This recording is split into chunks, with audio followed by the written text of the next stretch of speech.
Hey Lakers fans, welcome back to a deep dive into everything happening with our team. And today we are unpacking all the potential moves, trades, and strategies that could really shake things up for the Los Angeles Lakers. We know the roster is constantly evolving, and with the trade deadline approaching, there's a lot of speculation on what could happen and which players might be joining or leaving the team. The Lakers have been keeping a close eye on opportunities, analyzing other teams' moves, and figuring out how to strategically position themselves to maximize talent without breaking the bank. It's a complex chess game that involves not just our own cap space, but also the dynamics of other franchises and the intricate rules of the NBA salary cap. One recent signing that has caught attention is from the Toronto Raptors. They brought Mo Bamba onto a one-year guaranteed deal, and while it might seem like a minor addition, this move actually has ripple effects across their roster and potentially opens doors for the Lakers to make a significant play.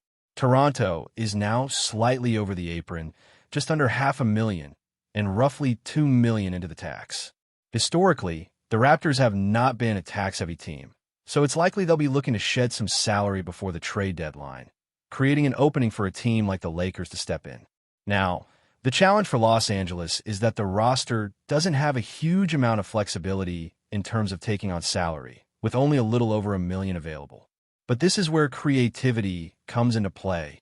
Multi-team trades, clever swaps, or packages involving draft picks and young talent can help navigate these limitations and still land players who make sense for the Lakers roster and championship timeline. One name that stands out from Toronto is OG Anunoby. He's a restricted free agent making $6,300,000. And while the Lakers can't match that salary one-to-one with someone like Dalton Connect without involving another team, there are possibilities for three-team deals where a third party could absorb a salary and help facilitate the trade.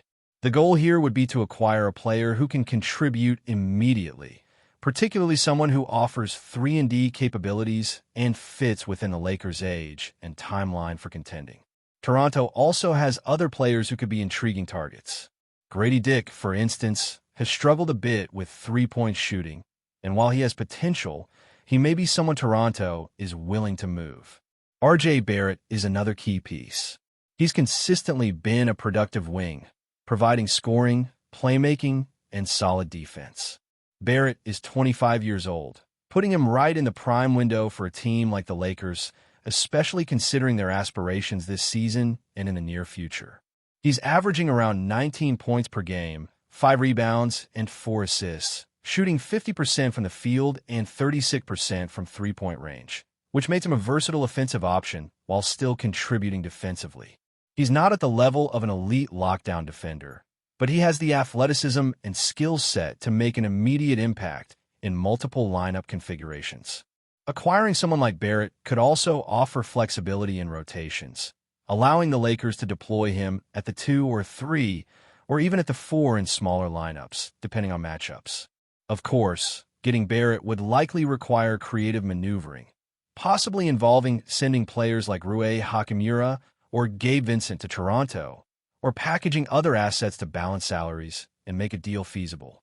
This is where three-team trades really become essential because they allow the Lakers to bring in multiple players without overstepping the cap, while also giving other teams value in the form of young talent or draft picks.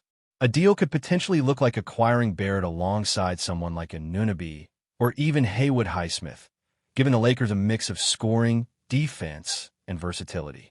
These types of trades don't just address immediate needs. They strategically position the team for long-term success by balancing veteran experience with younger talent who can grow with the team.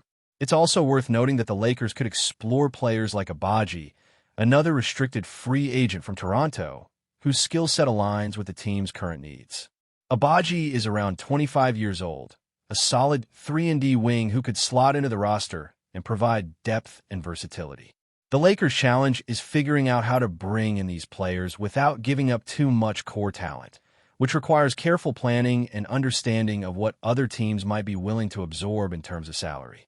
Teams like Brooklyn, Chicago, and Utah could serve as facilitators in these scenarios, taking on contracts or swaps that allow the Lakers to land key pieces without exceeding their financial limits. Another angle to consider is the potential combination of players. Imagine acquiring R.J. Barrett, Anunoby, and Haywood Highsmith simultaneously. This would give the Lakers multiple reliable wings who can score, defend, and play within the team's system.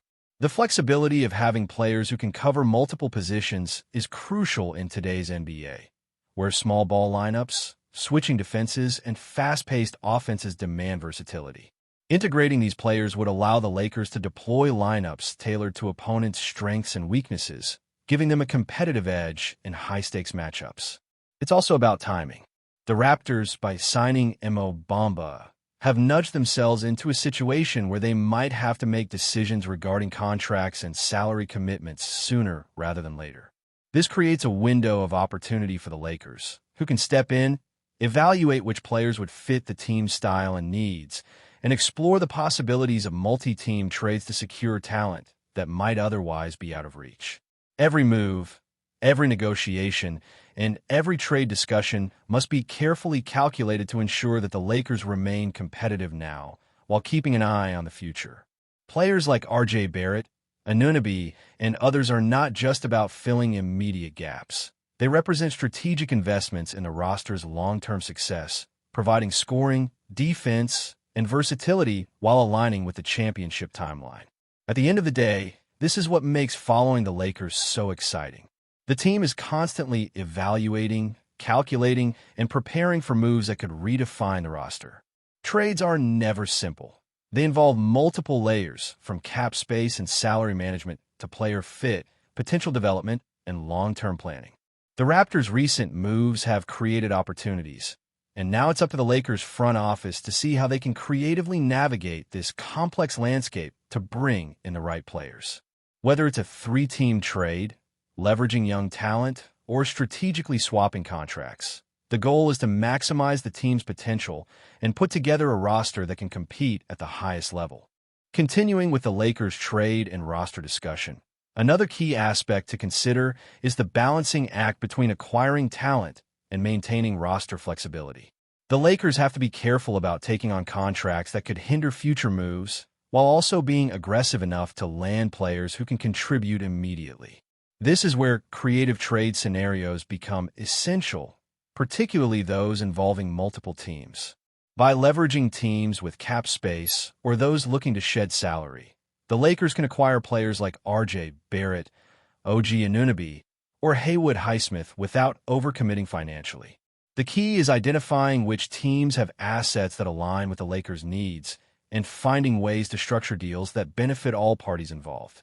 The NBA trade ecosystem is complex, and sometimes the most impactful moves are not the ones that appear obvious at first glance, but those that require inventive thinking and calculated risk-taking. Take R.J. Barrett, for instance. He has consistently shown that he can produce at a high level while also bringing versatility to the court. He can score in isolation, create for teammates, and defend multiple positions, which is exactly the type of player the Lakers need to complement their current core. A trade for Barrett could involve sending out players like Rui Hachimura, Gabe Vincent, or even Maxi Kleber to balance salaries. But the payoff is a player who can immediately step in and impact both ends of the floor. Integrating Barrett would allow the Lakers to diversify offensive sets, rotate lineups effectively, and maintain defensive integrity across different matchups. Adding him alongside a player like Anunoby or Highsmith strengthens the wing rotation and provides options for the coaching staff to deploy strategic lineups tailored to opponents' strengths and weaknesses. The Lakers also need to consider long-term implications. Acquiring players in their mid-20s who have room to grow ensures that the team is building for sustained success, not just a short-term boost. Barrett, Anunoby, and other similar players fit this profile perfectly. They have experience, but they're also entering the prime years of their careers, meaning that they can contribute immediately while still improving over time. This aligns with the Lakers' championship window, giving the team both current competitiveness and future stability. The challenge, however, lies in structuring deals that don't compromise the core roster or future flexibility. This is why three-team trades, strategic swaps, and creative financial maneuvering are not just options. They are necessities in executing these types of acquisitions successfully. Another intriguing target is OG Anunoby, who provides elite defense and three-point shooting. Acquiring a player like him can change the dynamic of the Lakers roster instantly. He can guard multiple positions, stretch the floor offensively, and contribute in high-pressure situations, which are critical for playoff success. A potential trade involving Anunoby might require sending out a combination of players to facilitate salaries, but the Lakers would gain a reliable, versatile piece who fits seamlessly into their system. Adding him alongside Barrett or Highsmith enhances both depth and talent, creating a wing rotation capable of handling a variety of defensive and offensive schemes. The impact of these acquisitions is not only about individual stats, but about how they elevate the entire team, improve spacing, and allow the Lakers to be more aggressive defensively while maintaining offensive efficiency. Salary considerations remain a significant factor. Players like Dalton Knecht, while valuable in limited minutes, could serve as trade assets in larger packages. Teams with cap space could absorb contracts like his to make deals work, allowing the Lakers to acquire more impactful players without exceeding financial limits. This type of strategic maneuvering requires foresight and careful planning, ensuring that every trade brings value not only in talent, but also in flexibility and future potential. Creative trade structures, including three-team deals, allow the Lakers to maximize resources and bring in multiple players who complement each other while aligning with long-term goals. Looking beyond immediate acquisitions, it's also important to consider how these trades fit into overall roster construction. The Lakers need balance across positions, reliable shooters, versatile defenders, and playmakers who can handle different roles.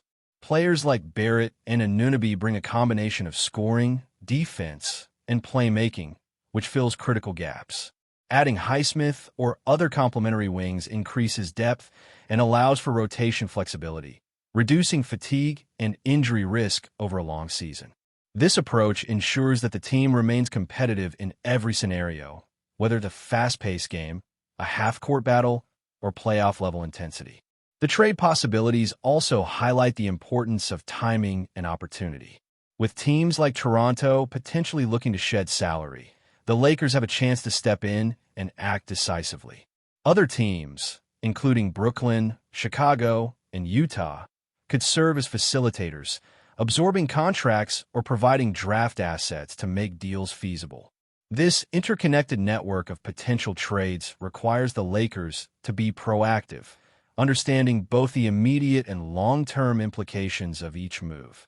The front office must anticipate which deals are realistic, which players fit the roster's timeline, and how each acquisition affects chemistry, salary structure, and championship potential. Moreover, player health and consistency are essential considerations. R.J. Barrett, for example, has had seasons with varying numbers of games played due to injuries. While he can contribute significantly when healthy, the Lakers need to evaluate durability and performance trends to ensure that acquisitions strengthen the team reliably. Players like Anunoby and Highsmith offer durability, defensive versatility, and scoring, which add stability to the roster. By combining these players strategically, the Lakers can build a team capable of sustaining high-level performance through the rigors of the NBA season and deep playoff runs. Before we continue, we ask that you leave a like and subscribe to the channel so you won't miss any exclusive Lakers updates. Moving on, in a shocking turn of events that has sent ripples throughout the NBA, the Los Angeles Lakers reportedly announced the departure of two of their key starters, leaving fans and analysts scrambling for answers. While the team has not disclosed the specific details behind the moves, insiders suggest that tensions within the locker room and strategic shifts could be at the heart of the decision. The Lakers' head coach, J.J. Redick, appeared visibly frustrated during a press conference following the announcement, delivering comments that some have described as explosive. Redick, known for his candid approach, seemed to struggle to contain his emotions as he addressed questions about the sudden lineup changes. Sources close to the team hint that the departures may have been motivated by a combination of contract negotiations, on-court disagreements, and the organization's desire to shake up the roster ahead of the next phase of the season. Fans have taken to social media in droves, speculating on who might be next to leave and how these changes will impact the Lakers' chemistry. Some analysts argue that the team could be positioning itself for a blockbuster trade or preparing to give more playing time to younger talent, while others fear the departures might signal deeper issues behind the scenes. REDICK's reaction during the press conference only added fuel to the rumor mill. With his voice rising and gestures emphasizing his points, he hinted at the challenges of balancing team unity with performance expectations. "This is a tough situation for everyone involved," REDICK said, pausing as reporters scrambled to follow his every word. "We have to make decisions that are best for the team, even when they are hard." Despite the uncertainty, the Lakers remain a team to watch, and speculation continues to mount about potential trades, signings, and strategic shifts. With the season still unfolding, fans are left to wonder whether these roster changes will prove to be a bold masterstroke or a risky gamble that could redefine the trajectory of the franchise. As of now, the basketball world is on edge, eager for more clarity, while the Lakers' locker room remains a hotbed of questions, conjecture, and high-stakes drama. Stay informed exclusively about Los Angeles Lakers news. Subscribe to our channel and hit the like button to keep receiving daily updates. Also, share your opinion on the news in the comments, as your contribution is crucial for the Lakers. Stay tuned for the next video.